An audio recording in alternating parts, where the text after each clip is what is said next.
Senhor.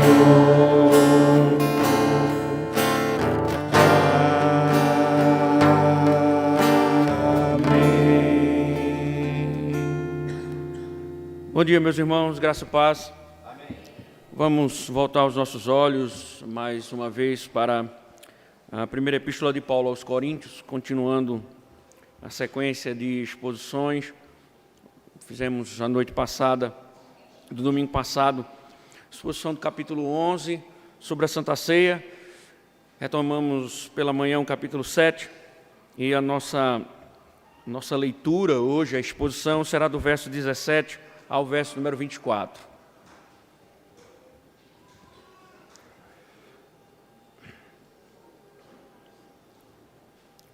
Primeira Coríntios capítulo 7, verso 17, 24. Nós louvamos ao Senhor por todos aqueles que nos acompanham pela internet, também aqueles que nos visitam, e de uma forma geral que o Senhor possa nos abençoar e nos instruir através da sua santa palavra. 1 Coríntios capítulo 7, verso 17 até o verso 24. Ouçam o que diz o Senhor. No mais, que cada um ande segundo o que o Senhor lhe concedeu, conforme Deus o chamou. É isto que ordeno em todas as igrejas. Foi alguém chamado estando circunciso? Não desfaça a circuncisão. Foi alguém chamado estando incircunciso? Não se faça circuncidar. A circuncisão em si não é nada. A incircuncisão também nada é, mas o que vale é guardar os mandamentos de Deus. Cada um permaneça na vocação em que foi chamado. Você foi chamado sendo escravo? Não se preocupe com isso. Mas, se você ainda pode tornar-se livre, aproveite a oportunidade. Pois quem foi chamado no Senhor sendo escravo, é liberto, que pertence ao Senhor. Do mesmo modo, quem foi chamado sendo livre, é escravo de Cristo. Vocês foram comprados por preço. Não se tornem escravos de homens. Irmãos, cada um permaneça diante de Deus na condição em que foi chamado. Te damos graças, Senhor, por mais uma manhã. E, ó Deus, muito obrigado pelas suas palavras que já nos falam, pela tua lei exposta, pelas tuas misericórdias reveladas e também pelas tuas exortações, Senhor. Te pedimos que o Senhor nos faça compreender esse texto, que o Senhor esclareça ao teu povo as verdades que estão contidas nele e que o Senhor também aplique, ó Deus, para entendermos nossa vocação neste mundo, nossa vocação diante da sociedade e do teu chamado, ó Deus, para te servir em meio ao mundo tão moribundo. Que assim seja, Senhor, para a glória do teu santo nome. Amém. Podem sentar, irmãos.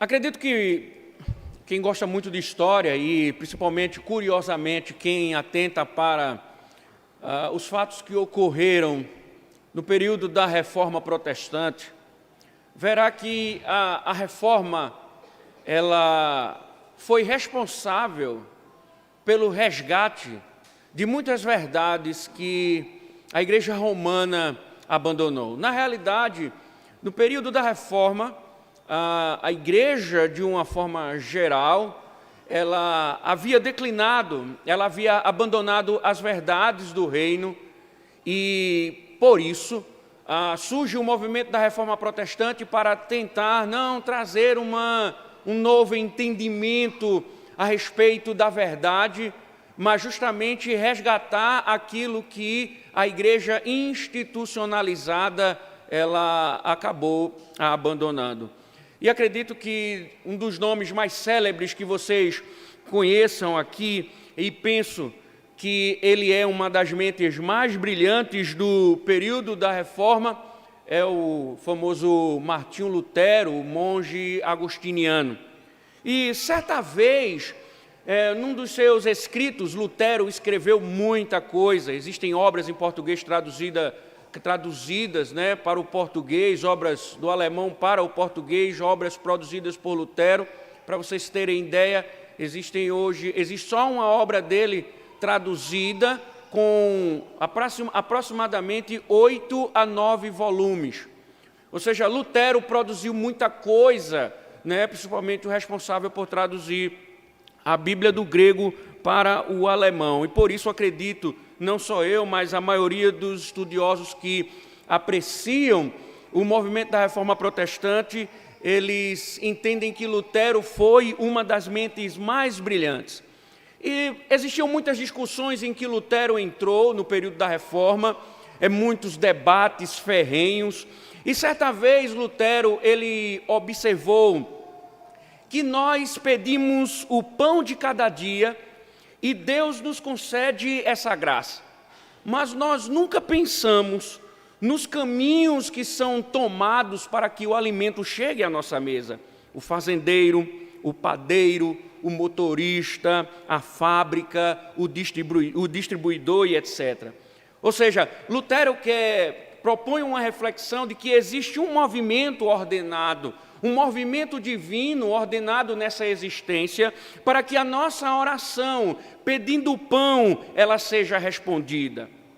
Da mesma forma, quando nós estamos doentes, nós oramos para que Deus nos cure, mas não imaginamos que médicos, farmacêuticos, enfermeiros, técnicos de laboratório são meios ordinários pelo qual Deus age para o nosso tratamento e reestabelecimento da nossa saúde.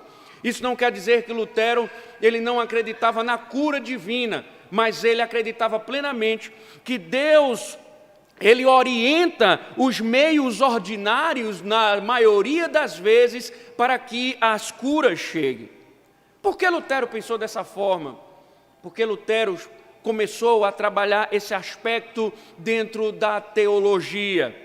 O pensamento de Lutero sobre esse assunto visava rebater um equívoco na Idade Média. Durante esse período, a Igreja Católica acreditava que existia um nível especial de vocação, o ministério. Aqueles que foram chamados para serem padres, para serem diáconos da igreja, líderes da igreja de uma forma geral, esses sim, eles eram vocacionados. Já as questões sociais fundamentais, os profissionais da vida comum, os leigos, eles diziam, não tem chamado, não há chamado fora da esfera religiosa. Foi aí então que Lutero bateu contra esse pensamento romano, desconstruindo essa ideia, mostrando que as esferas da vida também é um mundo de vocações. Ou seja, a doutrina da vocação, ela não está restrita à religião, mas ela está restrita ou ela se expande para as esferas da vida. Ou seja, não há só vocacionados no púlpito, há vocacionados também no dia a dia desse mundo. E um dos argumentos de Lutero, um dos seus fundamentos teológicos para afirmar a vocação fora do âmbito religioso, é o texto de hoje. Paulo vem tratando sobre casamento, e acredito que você lembra muito bem disso, que Paulo vem trabalhando desde o capítulo 7 sobre a questão da imoralidade e especificamente vem tratando já há um bom tempo sobre o casamento. E semana passada, em especial, ouvimos a instrução dele sobre a situação de alguns convertidos que eram casados com pessoas descrentes. O evangelho foi pregado em Corinto, alguns foram convertidos, mas eles estavam num relacionamento com ímpios, e a grande discussão era, agora que sou convertido e tenho dentro do meu lar um cônjuge ímpio, o que devo fazer? Devo manter o meu casamento ou devo abandonar o lar? E a influência dos judeus pesava porque os judeus entendiam que a parte ímpia era a parte impura então os que agora são convertidos não poderiam mais conviver com a parte ímpia. E muitos estavam abandonando lá por causa da fé. Eles eram convertidos e entendiam que, porque foram convertidos, eles deveriam abandonar os seus casamentos com a parte descrente. E aí o apóstolo escreve para corrigir isso. Primeiro, o princípio geral que Paulo apresenta para que ele não deixe a sua esposa ou ela não deixe o seu marido, o princípio fundamental é que não há ordenança divina para que haja separação. Não é a orientação divina que eles se divorciem. Esse é o princípio geral. Porém, no caso, como diz o apóstolo, se a parte ímpia, e ficou claro para nós que essa é uma decisão da parte ímpia, não da parte crente. Essa decisão tem que ser da parte ímpia. Se a parte ímpia, ela não deseja mais viver com a parte crente, se a parte ímpia não deseja mais viver com a parte crente, Paulo diz, a parte crente está livre. Pode separar, porque é uma decisão não sua, mas é uma decisão da parte descrente. Paulo então usa um outro argumento.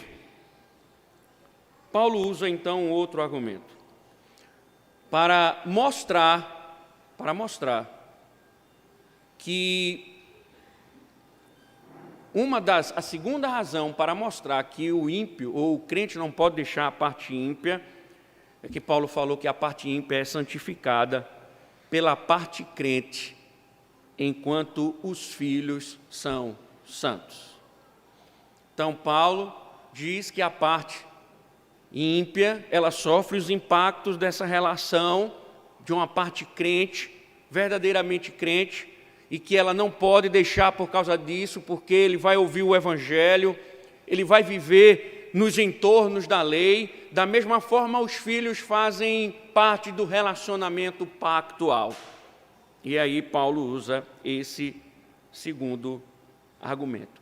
Hoje é um outro argumento, é um novo argumento de Paulo, ou seja, o texto de hoje continua dentro da mesma estrutura, dos mesmos princípios que foram estabelecidos durante o texto anterior.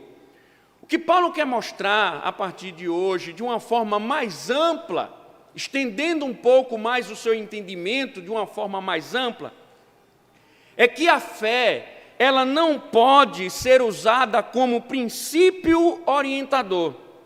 Isto é, em outras palavras, não posso usar minha crença para mudar minha condição quando Deus me chamou. Se eles estavam usando a fé para deixar a parte ímpia, Paulo estende o seu argumento dizendo: vocês não podem usar a fé para mudar o chamado de Deus. Pelo contrário, Paulo diz, vocês devem ficar no lugar em que o Senhor lhes concedeu. Vocês devem ficar no lugar onde o Senhor chamou e não usar a fé como argumento para mudar radicalmente. E para apoiar esse princípio, ele vai fornecer duas ilustrações. Uma sobre circuncisão e incircuncisão, e a outra sobre escravo e livre, para falar sobre, sem perder de vista o casamento, a responsabilidade do chamado divino e também a responsabilidade desse chamado diante de Deus. Logo, como Lutero bem concluiu acertadamente, vai ficar claro, ao contrário do romanismo, que ninguém está em melhor ou pior situação por estar em uma condição ou outra na vida.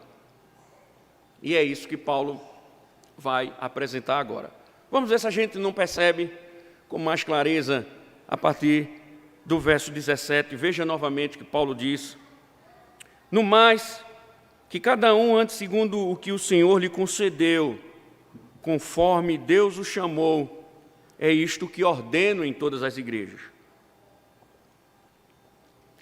Se você tem lido, como eu sempre recomendo, estamos expondo um livro, leia um livro todo. Se você já sabe que eu vou hoje terminar no verso 24, semana que vem eu vou expor do 25 em diante, então você vai para casa e lê do 25 em diante para tentar entender um pouco o texto. E se você leu esses versos, você percebeu uma coisa muito importante aqui: a palavra chamado, ela domina todos os versos. Ela está presente em todos os versos, dos versos 17, se você for até o 24, você vai ver que há uma repetição constante da palavra chamado. São 8 vezes. Isso já nos mostra, como eu sempre explico a vocês, que quando essas repetições acontecem, é porque o autor está querendo chamar a atenção para um argumento principal. E o argumento principal aqui está claro: é o chamado do cristão. O ponto de Paulo aqui é o chamado do cristão. Precisamos então entender o que ele quer dizer sobre esse chamado. O que ele quer chamar a atenção ao tratar sobre o tema do chamado da vocação. E ele começa dizendo que o cristão, que aquele que foi salvo, aquele que foi convertido, ele deve andar. A palavra andar aqui, entenda, ela não é dar passos, mas a ideia de viver a vida. E o que Paulo tem argumentado é que o cristão ele deve viver a vida segundo a condição em que o Senhor concedeu, na condição que o Senhor Deus chamou. Então Paulo está a princípio argumentando e mostrando que o cristão ele deve viver a vida na condição em que Deus o chamou. O que Paulo está começando a propor, irmãos, e fazer a igreja pensar, a igreja entender, é que independente do estado que o cristão se encontra, quando ele se tornou crente, ele não pode entender que o Senhor está chamando ele para que ele rompa com tal condição. A conversão não é um chamado para romper com o estado do cristão na qual ele foi chamado. É óbvio que Paulo tem em vista que o cristão, primeiramente, ele é chamado por Deus para romper com o mundo, para viver em comunhão com o Senhor, mas o que Paulo está apresentando aqui não é somente isso. Não é somente um chamado para romper com o mundo, com os ideais do mundo e passar a seguir a Cristo. Há um outro chamado também. Quando Paulo usa esse argumento, Paulo está querendo mostrar que depois de convertido, o cristão, ele continua a desempenhar a vida cristã no ambiente em que foi chamado. O cristão, depois de convertido, ele continua a desempenhar a vida no ambiente que foi chamado. A pergunta então que será que Paulo então está proibindo que eu mude de emprego, que eu mude de residência, que eu mude de posição onde eu trabalho? Não. O que Paulo está dizendo aqui é que o Senhor muitas vezes conduz os seus em outras áreas da vida e lhes dá diferentes funções a desempenhar, seja qual for o chamado divino, você tem que desempenhar esse papel lá onde você está. Ou seja, Deus não, esse chamado não é para que se rompa, mas é para que se glorifique a Deus.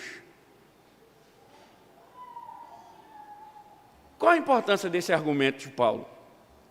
Quando se pensa em chamado, como os romanos, geralmente se imagina que é alguém ser pastor. Alguém vocacionado é alguém que está no púlpito pregando. O pastor Jonathan é alguém vocacionado. E foi construída essa ideia de que vocacionados são aqueles que foram chamados para pregar a palavra. O que Paulo está dizendo aqui é que o Senhor tem chamado pessoas para a salvação e também para desenvolverem seus chamados na esfera em questão. Deus também chamou para que os cristãos desenvolvam o chamado divino dentro das esferas em que eles atuam. Por exemplo, imagine que um militar, um professor, seja lá qual profissão, foi convertido ao Senhor, e ele agora vive numa nova condição diante de Deus.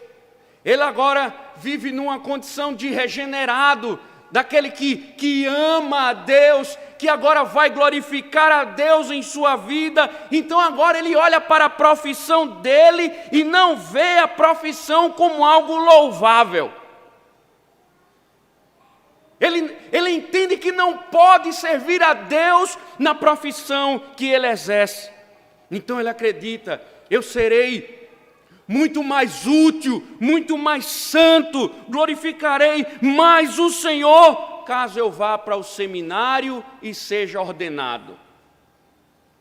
Agora eu preciso ser pastor, porque eu não posso ser mais policial, que agora eu sou crente. Eu não posso mais ser professor, porque agora eu sou crente. Então agora eu tenho que ir para o seminário, eu tenho que estudar para exercer agora o chamado divino. E Paulo está dizendo, estabelecendo uma regra: você deve continuar como policial, como professor, como advogado, porque esse é o seu chamado. Aí outra pergunta, como eu sempre digo, a gente estuda a Escritura, a gente tem que fazer pergunta ao texto. Então Paulo está dizendo que alguém que foi convertido na sua profissão não pode ser pastor? Bom, se a resposta for positiva, um dos homens que eu mais admiro e leio, Dr. Martin Lloyd-Jones, abandonou a medicina para ser pastor. Se a resposta for positiva, Lloyd-Jones cometeu um pecado, porque ele abandonou a medicina para pregar o Evangelho. E é claro que a resposta não é positiva. Deus salva um profissional, isso não quer dizer que alguém não possa ser pastor. Agora, pastora não. Deus proibiu mesmo. Deus proibiu mesmo. Pastor é mais uma invenção de Satanás na igreja brasileira. Mas entenda que o cerne do argumento do apóstolo é que o que Paulo está combatendo é que eles não usassem a fé como argumento para abandonarem sua condição inicial. Eles não podem usar a fé para abandonar a condição inicial que Deus chamou. Então não é a mudança em si que Paulo se opõe. Eu iria ser contador. Sou pastor. Não é essa mudança que Paulo está dizendo. É a mudança como cristão. É usar a fé para romper com a esfera na qual o Senhor me chamou. Então o que Paulo está dizendo é: tornar-se crente não requer que a pessoa procure mudar sua condição. E aí, para enfatizar isso, ele vai usar duas ilustrações. A primeira é da circuncisão e incircuncisão. Veja o verso 18 e 19. Foi alguém chamado estando circunciso? Não desfaça a circuncisão. Foi alguém chamado estando incircunciso? Não se faça circuncidar. A circuncisão em si não é nada. A incircuncisão também não é nada. Mas o que vale é guardar os mandamentos de Deus. Se você lembrar bem, uma das características sociológicas da presente igreja de Corinto era a existência de judeus e gentios. Nós sabemos que o judeu ele era circuncidado conforme o pacto feito com Abraão. Então, eles eram herdeiros da promessa de Abraão e eles circuncidavam, ou seja, todos os homens eram circuncidados. Nós sabemos também que os gentios, porque a palavra gentil significa outras gentes, ou seja, aqueles que não são judeus. Então, aqueles que não são judeus não tinham o selo do pacto, e Paulo chama eles de incircuncisos. Então, quando o judeu era convertido pelo Senhor, Paulo está dizendo, não deveria tentar reverter a cirurgia para ter a aparência de gentio. Não deveria desfazer a circuncisão para querer ser gentio. Paulo diz, Deus o chamou como um judeu circuncidado e ele deveria permanecer como tal.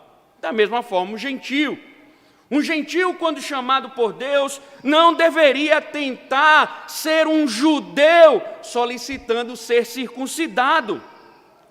Ele até poderia ter apreciação pelo judaísmo, no sentido das promessas, das alianças, da revelação divina, que nós não podemos negar, foram encapsulados dentro do povo judeu. Mas Paulo diz, você não pode querer ser judeu.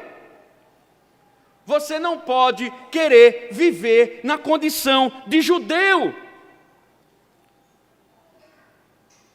Por que Paulo está dizendo isso? Por que Paulo está dizendo isso?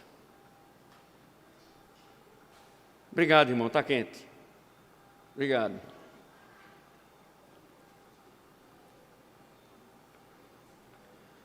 Por que Paulo está dizendo isso? Porque a questão é simples. A questão é simples. Preste atenção. Em Cristo, as distinções de ser judeu ou gentio desaparecem. Em Cristo, as distinções de judeus e gentios desaparecem. Ambos são iguais diante de Deus. O que Paulo diz agora, o que vale não é ser judeu ou gentio. O que vale agora é cumprir os mandamentos de Deus. Então veja, não importa mais as condições sociológicas, mas a submissão aos imperativos da fé. Não importa se eu sou judeu, não importa se eu sou gentio, não importa se eu sou advogado, não importa se eu sou militar, não importa se eu sou professor. Agora, uma vez chamado, o que importa é obedecer aos mandamentos de Deus. Então, a resposta que o cristão deve dar ao Senhor, ao ser convertido, não é mudar de raça, de país, mas se curvar diante da graça em obediência. Não é mais querer uma nova nacionalidade, não é agora querer uma nova profissão, mas é se curvar diante da lei de Deus. Essa é a parte fundamental. Então, por exemplo, o professor que foi convertido pelo Senhor, ele não foi chamado para largar o trabalho, mas para obedecer a Deus onde ele está. O policial, quando convertido, ele não foi chamado para largar a farda. Ele é chamado para obedecer a Deus onde ele está. Paulo continua com mais uma ilustração. Verso 20 e 21. Cada um permaneça na condição em que foi chamado. Você foi chamado sendo escravo? Não se preocupe com isso. Mas, se você ainda pode tornar-se livre, aproveite a oportunidade. Olha, irmãos, a regra de Paulo, ela introdutoriamente, no início da perícope, agora no meio ele volta a repetir de novo. Veja o verso 20 novamente. Cada um permaneça na vocação em que foi chamado. Mais uma vez a regra. Paulo está, olha a ênfase de Paulo, o novo nascimento não pode ser argumento para mudar de posição. Que isso fique bem claro. Que isso fique bem claro. Cumpra as exigências do Evangelho no lugar em que você está quando recebeu o chamado. E aí Paulo, dando essa ênfase, entra na ilustração o caso do escravo e do livre. Eu preciso dizer que nós não podemos entender a escravidão no período bíblico num contexto nosso, como a gente vê em filmes e situações por aí que quando a gente escuta a palavra escravidão, a gente associa, às coisas históricas do passado. Então, por exemplo, deixa eu lhe dizer, alguns homens eram escravos porque deviam certa quantia, então eles deviam um valor, não tinham condições de pagar e muitas vezes viviam como escravos até pagarem a dívida, ou seja, serviam aquele senhor por um tempo até que a dívida fosse paga. E não podemos desconsiderar que havia muitas situações ilegais, mas Paulo aqui não está querendo tratar, por exemplo, de leis trabalhistas, discutir temas a respeito do movimento empregatício da época. Mas o que Paulo quer mostrar é que se ele foi chamado nessa condição de escravo, Paulo está dizendo que o Evangelho trata de algo muito maior e que o escravo não deve se preocupar com essa condição, por uma razão simples, que ele diz no verso de número 22, pois quem foi chamado no Senhor, sendo escravo, é liberto que pertence ao Senhor. Do mesmo modo, quem foi chamado, sendo livre, é escravo de Cristo. É interessante, irmãos, notar o que Paulo diz aqui. Se você vive numa condição de escravidão, nessa situação especificamente, é claro que o indivíduo não está feliz com ela. É óbvio. É óbvio que alguém que é escravo, que é servo, ele quer a liberdade. E aí quem lê Paulo aqui pensa, Paulo está promovendo um terror psicológico, um sadomasoquismo. Parece que Paulo está estimulando o sofrimento. Não, irmãos, o que Paulo está dizendo é que em vez de ficar olhando para a sua posição social, ele usa o exemplo do escravo para tentar mostrar, para que a igreja entenda que em vez de ficar olhando para a sua posição social, ele deveria olhar para algo muito maior, olhar para a posição que ele recebeu em Cristo.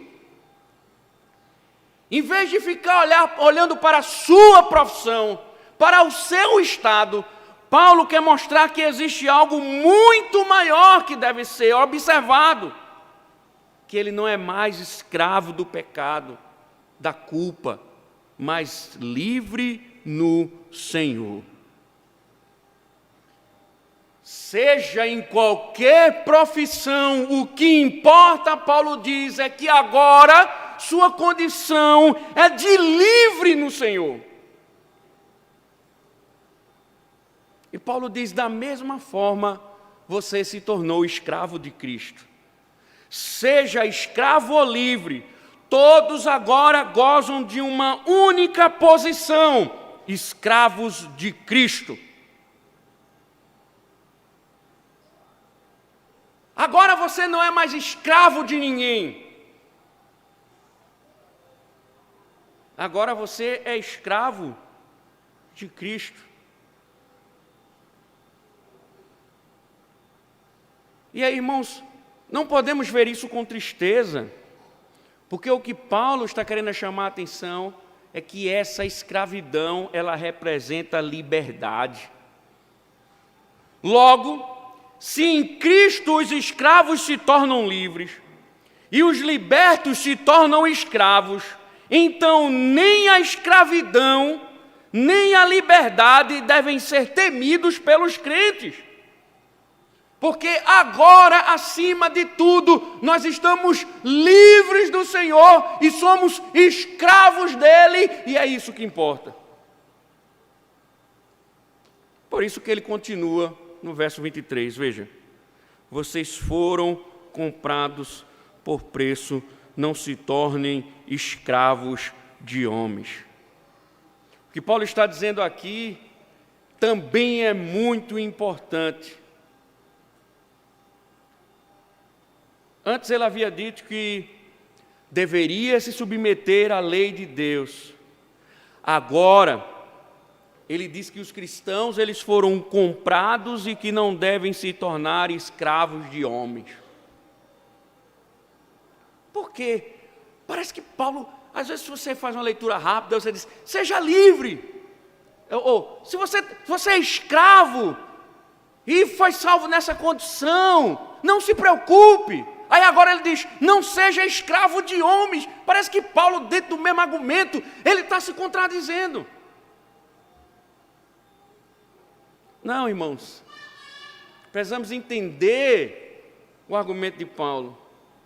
O que Paulo está dizendo aqui é que a única pessoa que nós devemos total e plena obediência é a Cristo. Esse é o único que nós devemos total e plena obediência, porque nós somos escravos dele antes de tudo. Antes de qualquer profissão, qualquer chamado, nós somos escravos de Cristo. Isso é muito importante, irmãos. Permanecer na mesma condição também não é sinônimo de liberdade para a desobediência. Aqui é muito importante. Porque uma vez me fizeram esse argumento, eu acredito que a pessoa, ela falou com sinceridade. Acredito. Pastor, veja, o Senhor converte uma prostituta. Se o Senhor, veja como os equívocos de entendimento, eles levam a consequências danosas. Paulo diz, vivam na condição em que vocês foram chamados. Aí, a igreja de Parque Dourado prega o evangelho num lugar e ali o Senhor converte uma prostituta. E aí ela chega para o pastor e diz, e agora, pastor? Esse é o meu ganha-pão. Não, veja o que Paulo diz, minha irmã. Viva na condição em que Deus lhe chamou. É claro, irmãos, que isso é um equívoco, porque Coríntios 7 não é o único capítulo das Escrituras. E o argumento de Paulo aqui é fundamental. Embora eu viva na mesma condição, no mesmo estado, Paulo apresenta um princípio, eu devo obedecer à lei de Deus. E aqui ele diz, não se tornem escravos de homens. Então é óbvio que esta mulher, ela vai ter que largar o pecado da prostituição. Porque antes de tudo, ela deve plena obediência ao Senhor. Por exemplo, se um advogado, antes mentiroso para ganhar as causas, em Cristo, ele não foi chamado para deixar o direito, para deixar a advocacia. Por outro lado, se antes ele mentia, agora ele deve obediência a Cristo, ele deve falar a verdade, pois Cristo é o Senhor dele. Somente Cristo é o Senhor absoluto. Portanto, não se permite obedecer às ordens que são contrárias a Cristo. É isso que Paulo está dizendo. Não se tornem escravos de homens. Ou seja, vocês não devem obediência àqueles que levam vocês a pecar contra o vosso Senhor. Porque somente Cristo é absoluto sobre sua vida. Somente Cristo, sua plena obediência é a Cristo.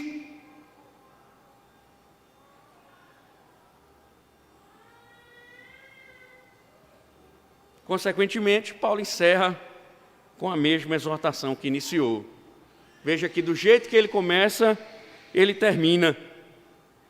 A ênfase de Paulo, o chamado de Paulo, a atenção que ele provoca à igreja a respeito desse assunto. Irmãos, cada um permaneça diante de Deus na condição em que foi chamado. Mais uma vez, veja, por que tanta repetição? A vocação do crente individual é viver diante de Deus em qualquer circunstância. Em qualquer lugar que o cristão se encontrar, ali ele precisa viver diante de Deus de forma honrosa. Não é a fé um convite para romper com a condição anterior. Por isso, lembrando o argumento do casamento, não se separe da parte infiel, da parte ímpia, melhor dizendo. Não se separe do ímpio. Viva a vida na condição em que Deus lhe chamou. Esteja onde estiver, viva o Evangelho, pratique o Evangelho.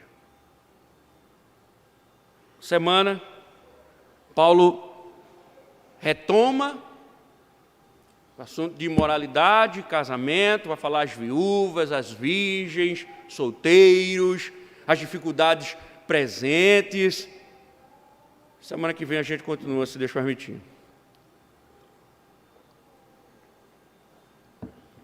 Irmãos, por que esse texto é tão importante? Por que esse texto é tão importante, né?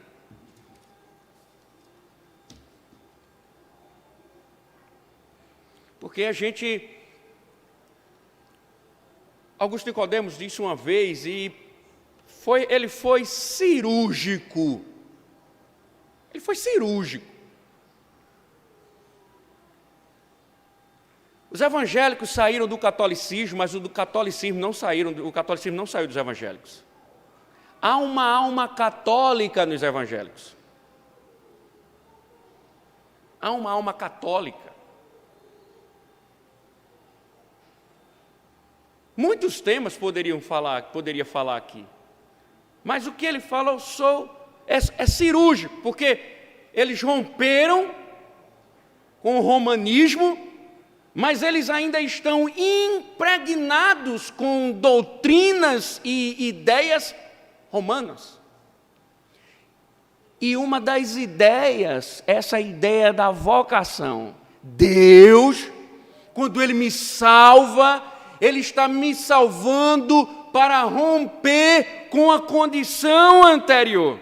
E isso se mistura com outras ideias, com outras perspectivas mundanas. Por exemplo, existe uma ideia de que a pobreza não é uma condição ideal para o cristão.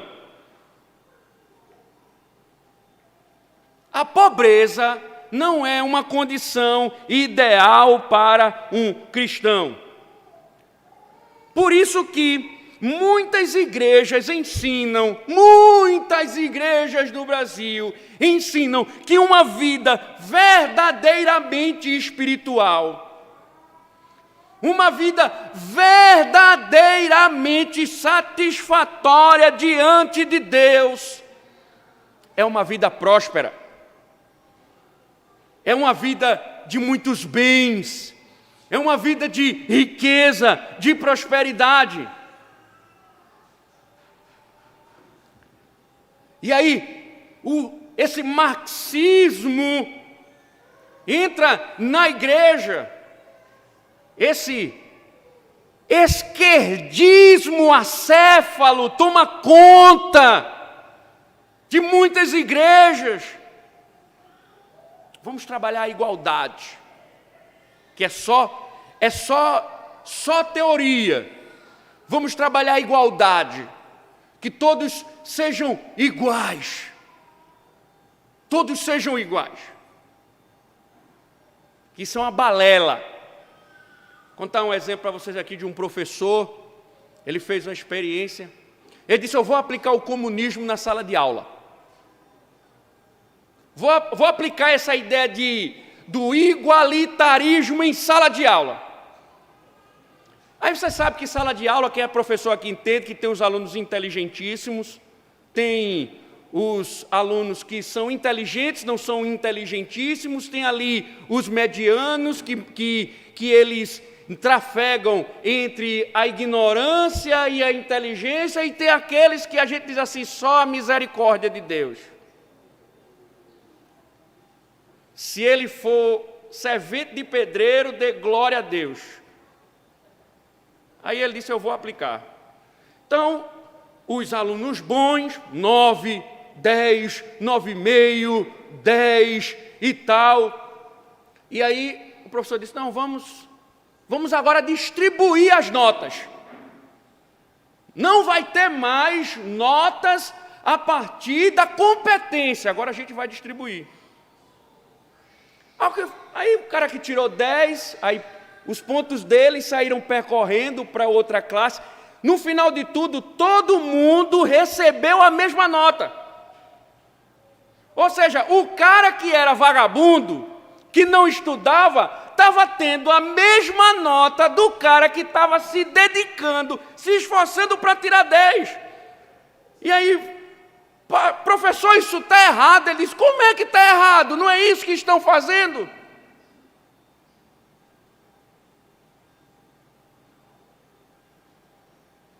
Aí hoje é a pobreza.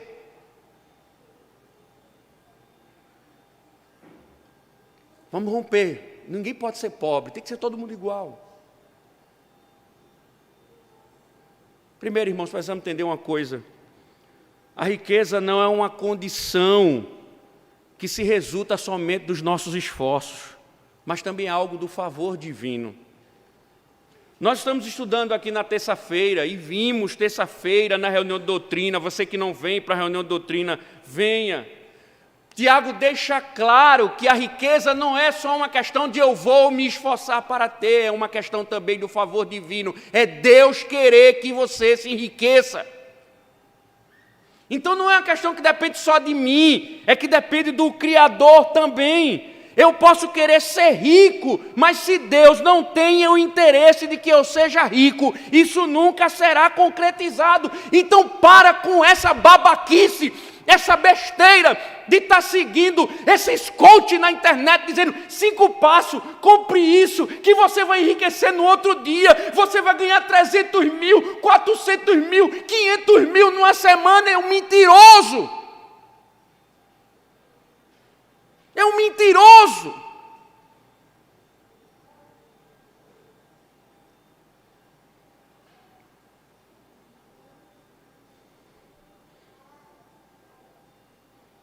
que Paulo está dizendo é, se você é pobre, você também é uma pessoa favorecida por Deus. Entendem, irmãos? O que Paulo não está dizendo, e eu não estou querendo dizer, é que você é pobre, agora você deve estar satisfeito, e você não pode mais querer melhorar de emprego. Esse não é um argumento de Paulo. Paulo não está proibindo que você procure um melhor emprego. Paulo não está proibindo que você cresça na vida, que você deixe de ser funcionário para ser um empreendedor. Não é isso. O que Paulo está dizendo é que você não pode usar a fé para romper com o lugar que Deus lhe chamou. Então entenda, vai ter gente que continuará pobre, porque Deus quer que continue pobre, para que Deus seja glorificado na pobreza. Porque é na pobreza que o Evangelho também se revela. Jesus disse que no dia do julgamento alguns chegarão para ele e dizem: apartai-vos de mim, porque eu tive fome, não me deste de comer, tive sede e não me deste de beber. Quando foi isso, Senhor? Quando não fizeste a um dos meus pequeninos, não fizeste a mim. Entenda, irmãos, essa é a distribuição da vocação. Do mesmo jeito que nem todos aqui são pastores, nem todos aqui são presbíteros, nem todos aqui são diáconos, nem todos serão ricos, nem todos serão militares. O que Paulo está dizendo é: agora viva na condição em que Deus lhe chamou.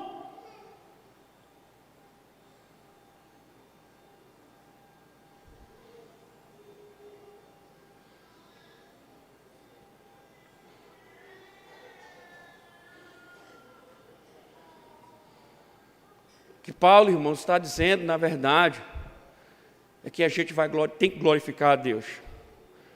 Aí esse é o problema. Porque o que Paulo está dizendo é que é lá, no seu chamado, que você glorifica a Deus. Você é pobre, João escreve a carta ao presbítero da igreja e diz: como estou feliz com você, porque embora você não tenha condições, você é alguém hospitaleiro, você é rico em alma. O cara era pobre, mas hospedava os viajantes crentes. E João diz: você é um homem rico, era um homem pobre que glorificava a Deus, mesmo na sua pobreza.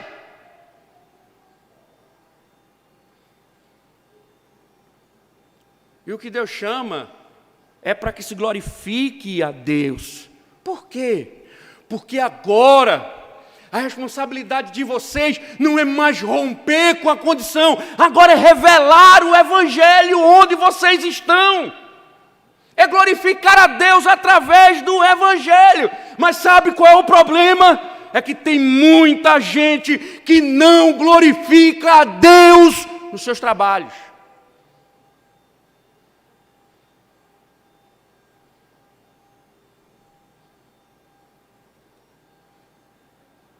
Eles não glorificam a Deus nos seus trabalhos. É aquela história do sagrado e profano. Igreja é igreja, trabalho é trabalho.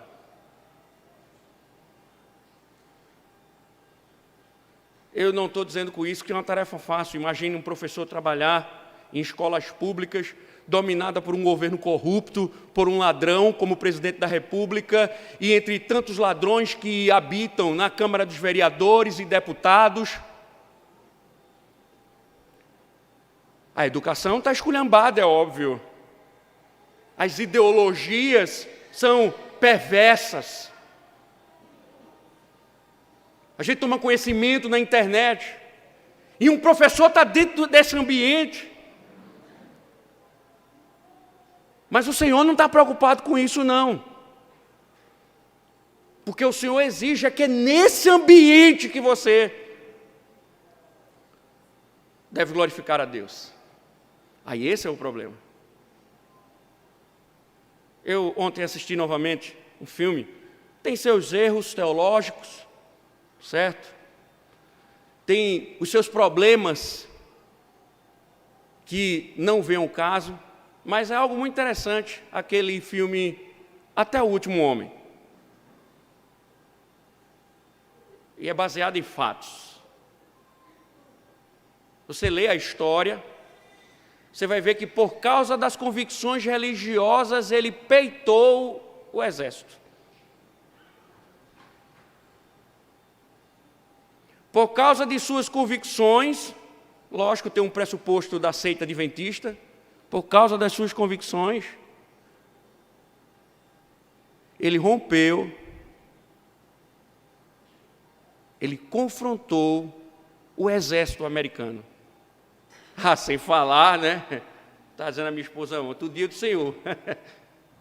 Preferi ir para a cadeia do que quebrar o sábado. Os crentes de hoje são, né? Os hereges têm essa ideia correta que o dia do Senhor é o dia santo. Os presbiterianos têm dificuldade disso. Mas é interessante porque o cara, a vida dele está em risco ali dentro do exército. Ele não quer saber. Para ele o importante é ser fiel a Deus. E essa é a questão. O problema é que nas nossas profissões nós somos fiéis aos nossos patrões. Nós somos fiéis às nossas lideranças. Nós somos fiéis ao diretor da escola. Nós somos fiéis ao sargento, ao comandante. Nós somos fiéis a todo mundo. Mas não somos fiéis ao Senhor. Esse é o problema. Deixa eu dizer uma coisa aqui. Se o teu amigo de trabalho dependesse de ser salvo, fosse pela tua vida, será que ele seria salvo?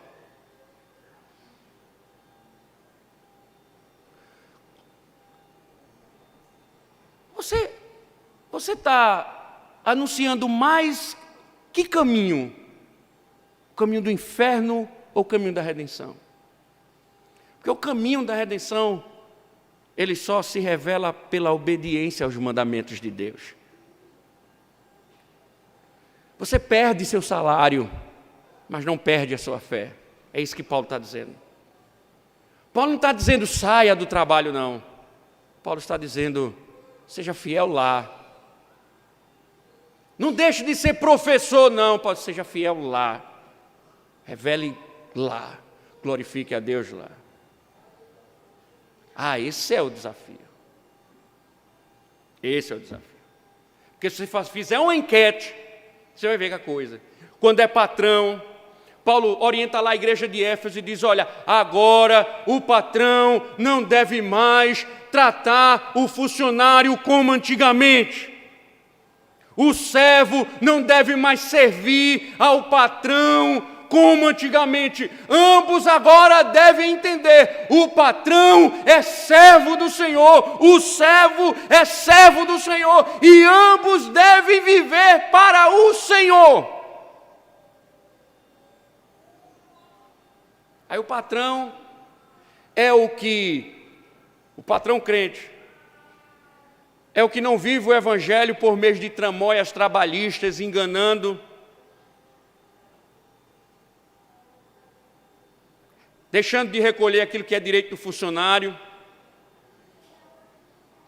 É o funcionário que vai trabalhar, e em vez de usar a hora no trabalho, fica no trabalho usando a hora para fazer outras coisas, que não trabalha, que não chega cedo no trabalho, só vive chegando atrasado, que falta por qualquer coisa. Esse é o mundo evangélico aí fora.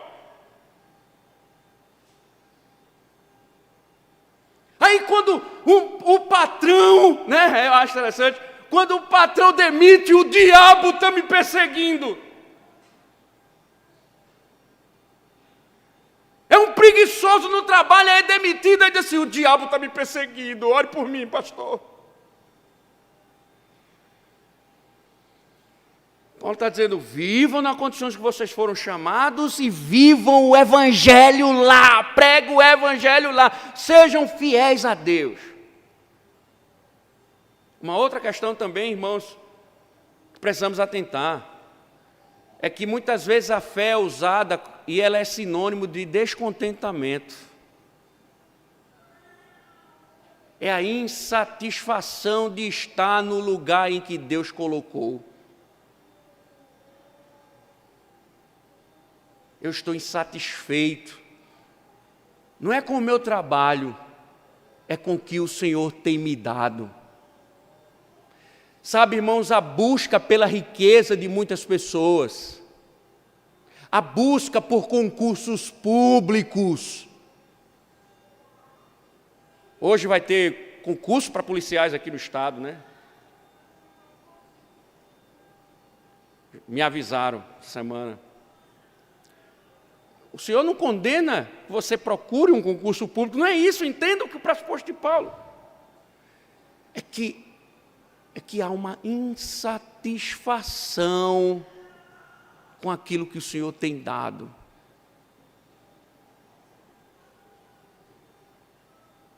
Ele está insatisfeito. Se ele amanhã tiver um helicóptero, ele vai querer uma aeronave. Se ele amanhã tiver uma aeronave, ele vai buscar ter uma frota. Se ele tiver uma frota, ele vai querer não só ter uma frota, ele vai querer comprar um aeroporto. É sempre o caminho da insatisfação,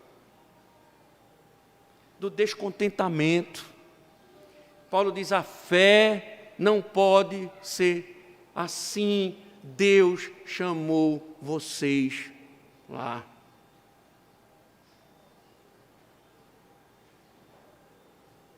O que vocês devem fazer é submeter ao Senhor. Claro, irmãos, que o princípio é, entendam, a lei de Deus. Esse é o princípio. A lei de Deus. É ela que deve me guiar. É ela que deve me guiar. E ela me guia dizendo: o Senhor me chamou na minha profissão. E o Senhor me chama para obedecê-lo na minha profissão. E eu devo ter contentamento nisso. Irmãos, qual é o exemplo maior? Cristo foi servo. Ele foi servo. Veja, ele aceitou a condição de servo. Ele aceitou abandonar a sua glória para viver na condição de servo, para glorificar a Deus. Deus o colocou numa condição de servo. Ele foi esvaziado de sua glória.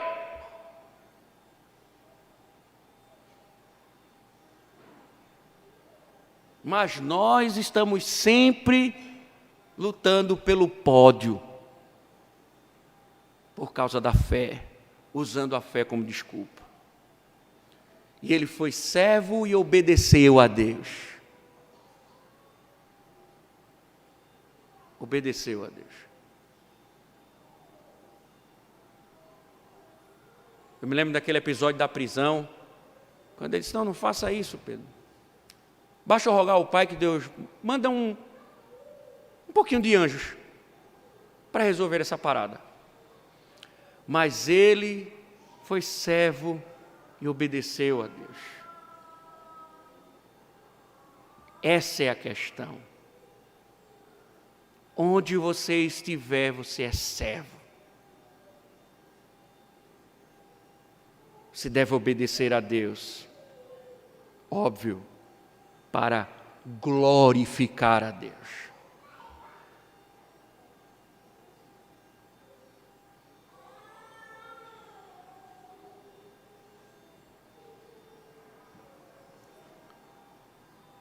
Encerrando. Entendam, irmãos? Isso faz toda a diferença que Paulo tem argumentado aqui.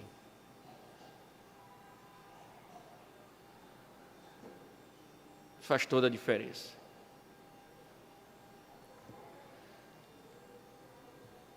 Lutero, quando ensinou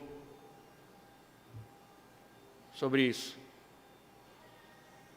um sapateiro chegou para ele e disse: Lutero, o que é que eu faço? Eu faço sapato. Eu engraxo o sapato. Eu troco solado de sapato. Aí Lutero disse: não, veja bem, quando a Alemanha abriu um concurso público, você faça um concurso e deixe de ser sapateiro. Ou escreva um currículo e procure os estabelecimentos comerciais e entregue o currículo para você ter uma melhor profissão. Sabe qual foi a resposta de Lutero?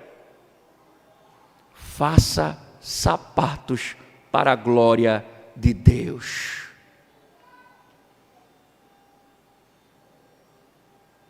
Venda perfume para a glória de Deus.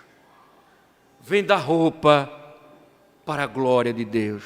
Atire de um bandido para a glória de Deus. Eduque com os valores cristãos para a glória de Deus. Seja um político para a glória de Deus. Seja um marceneiro para a glória de Deus. Conserte bomba para a glória de Deus.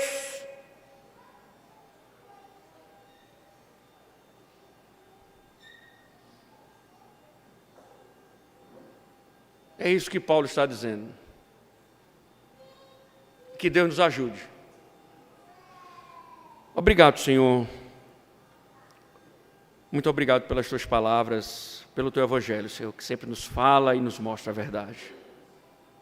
Difícil é, Senhor, aplicarmos. Mas que o teu Espírito que nos fala também nos auxilie para aplicar as verdades em nossos corações. Em nome de Cristo. Amém.